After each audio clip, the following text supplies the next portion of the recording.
We come to the Eucharist every day. What gifts do we bring when we come here? When we move out of the church with the gift that God has given to us, do we give it to them? And finally, we heard at the end that they moved out but a different route. When a person gets the experience of God, he is no longer the same person.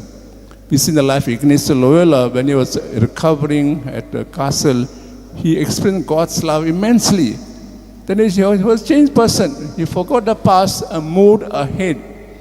So St. Francis Xavier, while doing retreat, the long retreat, he experienced so-called God's love. He forgot his ambitions and began to look forward and work for the betterment of others. So today we can ask ourselves, we live in a world which is in darkness, so to say.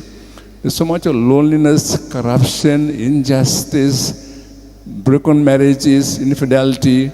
How do we show that we have the light? Many people have no chance to read the Gospels. Do they read through our life the Gospel? Are we really manifesting who we are? That we, in a way, like Jesus, are lights of the world.